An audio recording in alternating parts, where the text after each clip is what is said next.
we are very comfortable. Nisira wanga konseta nyiga ngeno. Even Katonda gwe tusaba asinga okubeera omulungi anyiga. Agamba Nuwa abantu bamatabaka batwale. Ne balaja nanga bagalo yingira eryato n'atabasonyiwa. Okitege umfuna kati who are you? Who are you? Wachitonyiga. Naye njagala okumukakasa nti tasobola talisobola era tagenda kusobolerako ddala. Ffe tuli balala bye tuli mu birala generation ndala nnyo bo basoma mawulire tuti tetuscrollinga tuti scrollinga twambuka tuti amolege basomanga nga babikula page ffe tuluka scrollinga tuti bali mbikadde tuli balala nnyo bali mbikadde tuli banyivu nnyo tugenda kanoonya nti obusungu mu mitima gyaffe businga emmundu mu mikono gyabwe. Njagala okubakakasa tugenda kuwangula kana akalulu either free or fair oba baagala mbeera kyonna we are ready. We have the strategies, we have the plan. Kati okumala tuli bakambu tulina plan A, tulina plan B, twakoze plan C, tulina plan D. Kati ne plan twazikyusizza twazizza mu ki mu Roman numerals. Ngoli mukabwe Alright, yes. Oli ku Glosh TV nga bulijjo nateera njagala kubanga nkubuuzaako muganda wange gwe wenna atugoberera wano ku mukutu gwaffe gwa YouTube nti wasiibye otya ogamba otya kasubire oli bulungi. Nateera nkujjukiza nti nja kusaba muganda wange genda wansaawo o subscribinge o likinge ateera o sharinge still osobola okomentinga okusinzira ku video eno nga obakoze ki nga woba ojabe. Nateera nyongera okubanga nkujjukiza gwe wenna eyandyetaaza okubanga olanga naffe aba Glosh TV osobola okubanga otunoonyako kanamba kaffe ak'essimu 0750312083 oba 0750312083 ojja kubanga osobola okubanga otufuna tujja kubanga tukulangira bizinesi yo osobola okubanga naawe ogikuba abantu mu maaso. Wane plan gye tulina ngeri X ng'etegeeza 10 or XI ng'etegeeza 11 kati tebagenda kusobola tebajja kusobola kuba tebasobolangako era tebagenda kusobola ne guno omulungi. oze mukawo gundi oze ng'oli mukambwe nnyo honalebo kimala gwe tokooye blood ekisinga okutumenya mu bulamu kubona ettalaga nti tukooye tukooye ffe twasomanga emyaka nasalo gisoma emyaka 3 primary emyaka 7 10 secondary emyaka 6 16 university emyaka 3 ejo emyaka 19 18 nosoma ne university shege ate ne bakera ku machani bagamba atata asoma kusinga obugagga. What is that? Shege how Shege Shege you are wasting time in school. Ejo emyaka gyonna ng'osoma ne prep nga bakuzukusa ku makya ne bakuba n'emigo ne bakulaga nti okuzukuka ku makya saa 10 kyamaanyi nnyo kigenda kyusa nnyo obulamu bwo. Kitegeera educate you for the future noyita ku musajja ataasomerako ddala ng'akusinga obugagga akusinga okubeera obulungi akusinga okunywa obulungi akusinga okwambala obulungi. What is that? You know, we have to reason basing on reality. Nabagamba reason is the ability to think or make natural assessment or analysis of any matter before you make a certain conclusion. Huh? Yes. Reasoninga shege petwasomeranga mu masomero nga enviri zaffe na Uganda newe zikula kaweke bwati newezinga bwati zitukubye emigo miyitirivu kyokka nga omuyindi akuza enviri nezituka ne kabina nga zo bazicelebrating abo celebrating. Leero ng'otambudde wekka lwaki tusuubira nti tambudde ne manager wange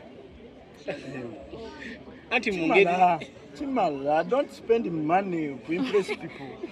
And the money is time. Yes, don't spend money to impress people who don't want abantu abatakwagala. Ogenda kuspendinga money impressinga abantu bakusanyuse ogwe baseke. Brand white kyaliko. Baseka bali eyo bampereza message baga kyaliyo. You get. Ate mwabali ku podium. Podium. Podium. Sajang Brian White. Some people knew, but you know, Kumanyanti, draft, you can be a pawn. You get? Yes. Jalanyo, abantu banjeze kumusajja kubayita Nikolai Machiavelli. It is very stupid of people. Abantu bajja kunyigira naye kambabulira mazima. It is very stupid of people to repeat the mistakes that were done by other people. That's why you have to be informed. Kati Brian White ali mu nsobi zaani. Earlier people bakola byakola ne bafuna circumstances yafuna. It is very bad not to learn from history. History repeats itself. Omuntu akera kumacha. You get it. Now kola ebintu ebyakolebwa edda. Repeating mistakes of people. That is very stupid. How can you repeat a mistake of a person who done a mistake long time ago? No matter you know, yakola chino. This were the circumstances. Ate nawe ino chikola.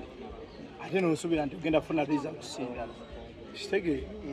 So I urge you abantu bonna abali abandaba think kuno mulembe gwaffe kuno mulembe gugenda tulekawo baganda banga bavubuka abali eyo batujerege bagaye banaye bitata byamwe byalinga bisiru. Shegera, we are very comfortable. Nisira wanga konseta nyigange.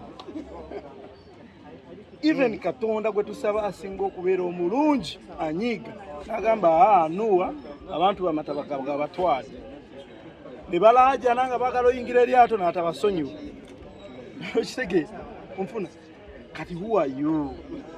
Who are you? Wakitonyiga okitegeeza ba osanze omuntu afudde ku accident mu kkubo bbi ate gosanyusa osise okitegeeza even nze I wonder, rest in peace, Honorable Katolu Bwama, but that was the most foolish statement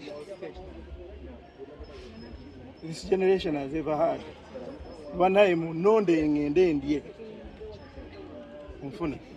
It was the most foolish statement the 21st century has ever had. People should think about the future. Bana betuza bino bya ddala ensi ya ddala omuntu afa sirimu ng'omulaba naako nga bya ddala. Ekisege nekati bakulondo olye abaana booli baffe mu ddwaliro bannaye nze nkubuulira. I've been on ground. There are some people abafa because of mitwalo asatu nga talina immediate care egenda musaasiba egenda muyambako naye naafa ku lw'emitwalo aga abasawo bakoze bati. So obulamu bw'abaana baffe tebutulanga byakujjala bya. There is some waliwo emperor mu Dubai yayogera n'agamba nti this generation is going to fail. Ffe tuvuga Ferrari naye abazzukulu baffe bajja vuga ngambalaasi because they think buli kimu bakifuna. You get? So I urge you to people, be serious. Be serious with your life and the lives of your children. Ebizibu by'abantu nze nsanga omwana ng'akankana ayagala kyakulya nengeno bali kutiki mwana abantu babasi simanyi njagala kwongera kubuuza ku basawo n'abasamiza abali eyo ndabe ekizibu ekiri mu bantu kwawala kabaalogebwa kuba omuntu abeera ne data abeera ne data buli lunaku naye nakusanga nagamba sinnalya. The basic needs simanyi wazavudde ku food, shelter, clothing nezidda ku data. Omuntu agamba mpayo data nga naye aguze agamba mpayo ekyokulya naye nga aguze data wa 12 ali mu kuscrollinga bwati nagamba nkankana sinnalya. So kulwebyo bigambo era nabyongera ku bulala. Alright, yes, oli ku Glosh TV nga bulijjo nateera njagala kubanga nkubuuzaako muganda wange gwe wenna atugoberera wano ku mukutu gwaffe gwa YouTube nti wasiibye otya ogamba otya kasubire oli bulungi. Nateera nkujjukiza nti nja kusaba muganda wange genda wansaawo o subscribinge o likinge ateera o sharinge still osobola okomentinga okusinzira ku vidiyo eno nga woba okoze ki nga woba ogirabe. Nate era nyongera okubanga nkujjukiza gwe wenna eyandyetaaze okubanga olanga naffe aba Grosh TV osobola okubanga otunoonyako kanamba kaffe ak'essimu 0750 312083 oba 0750 ojja kubanga osobola okubanga otufuna, tujja kubanga tukulangira bizinesi yo, osobola okubanga naawe ogikuba abantu mu maaso.